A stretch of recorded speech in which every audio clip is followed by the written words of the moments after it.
कहते हैं कि थर्ड वर्ल्ड वॉर जो होगी वो मीठे पानियों पे होगी, और यही बात किसी हद तक सच साबित होते हुए भी दिखाई दे रही है।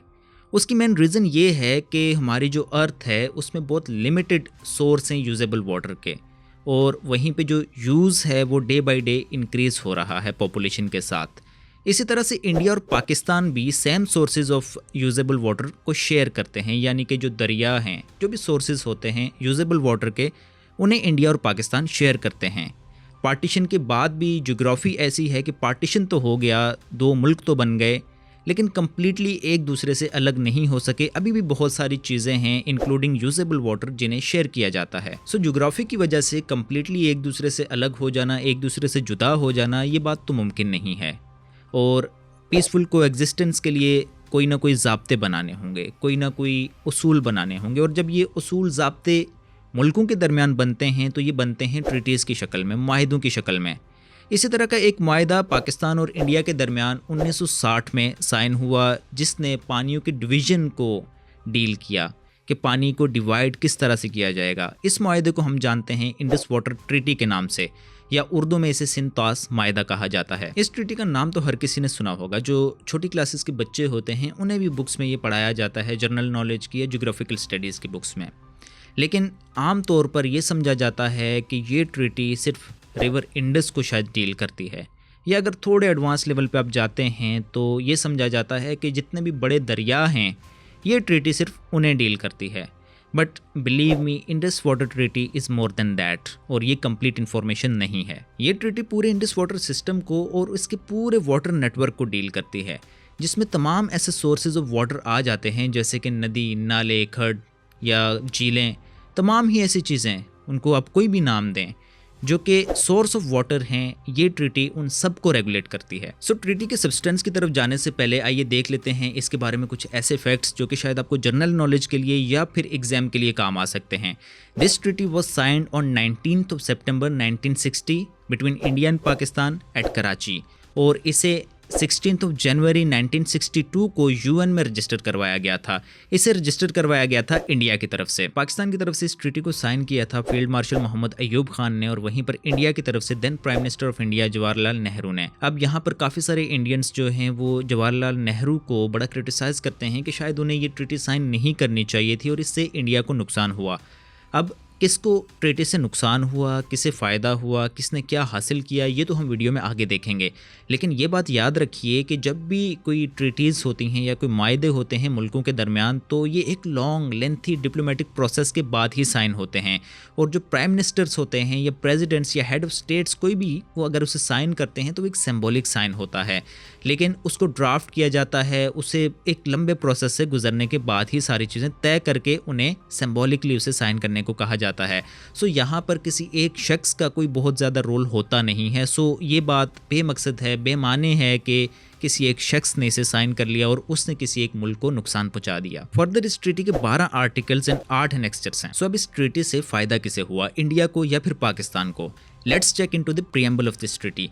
प्रीएम्बल की पहली लाइन ये कहती है कि government of India and the government of Pakistan being equally desirous of attaining the most complete and satisfactory utilisation of the water of the Indus river system. अब इससे ये पता लगता है कि इस ट्रीटी के दोनों ही कंट्रीज बेनिफिशियरी हैं, यानी कि दोनों को ही फ़ायदा है।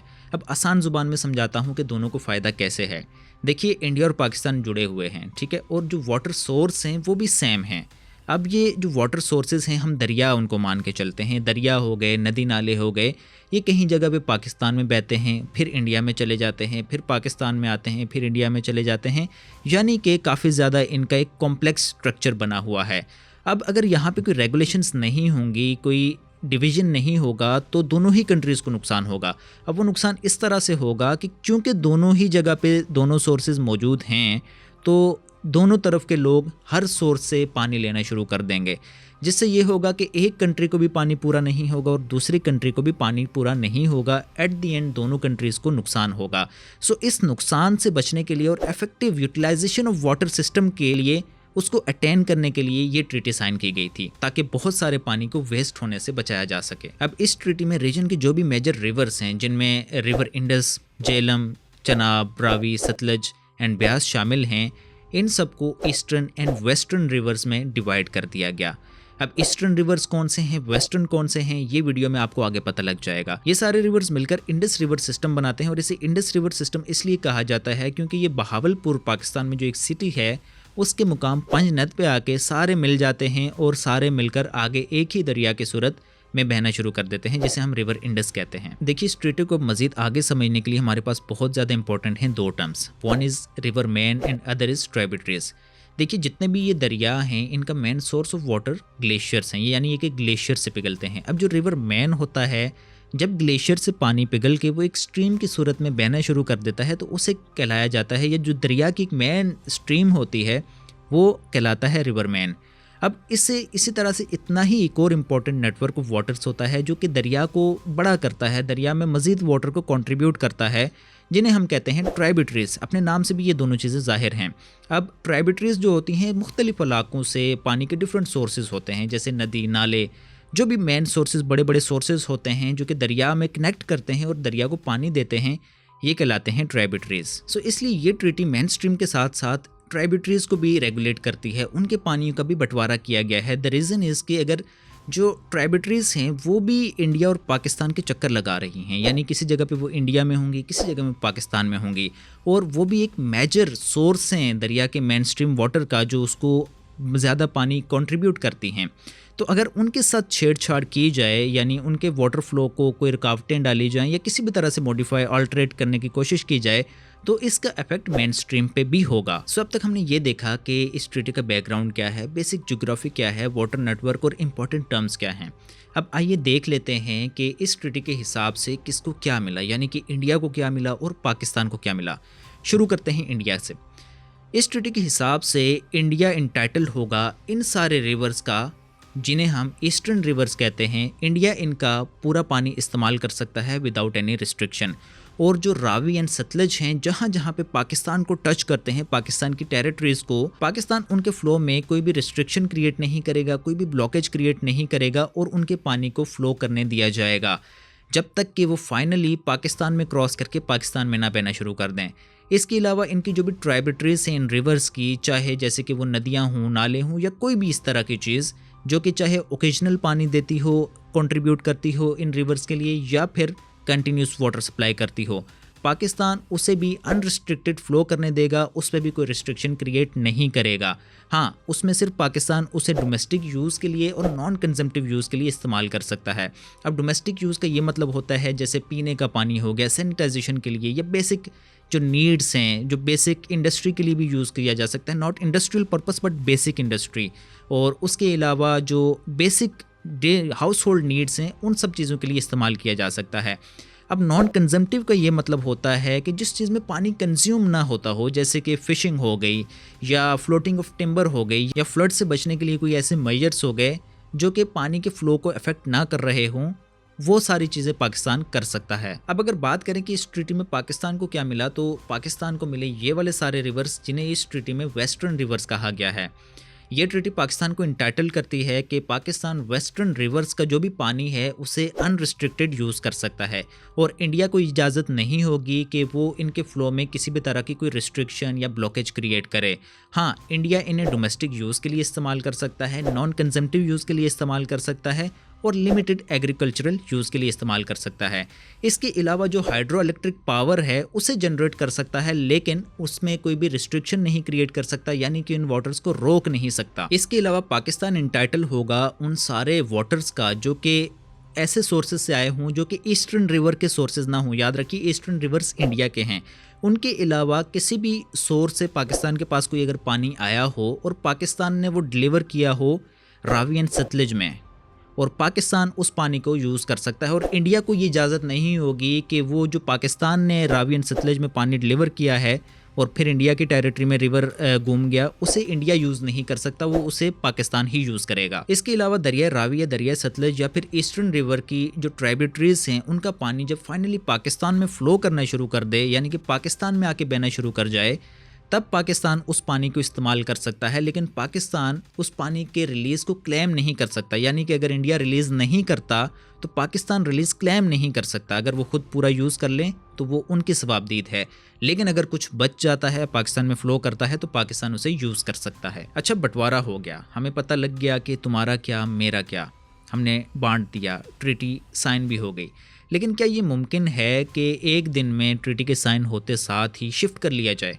क्योंकि देखें, टेरिटरीज़ बहुत ज़्यादा जुड़ी हुई हैं, दोनों तरफ के लोग दोनों तरफ का पानी इस्तेमाल कर रहे हैं, फार्मर्स फार्मिंग कर रहे हैं। अगर उन्हें बताया जाए कि आप कल से ये पानी इस्तेमाल नहीं कर सकते, तो शायद ये चीज़ ह्यूमनली पॉसिबल नहीं होगी। इसलिए बहुत ज़्यादा इंपॉर्टेंट है ट्रांजिशनल पीरियड।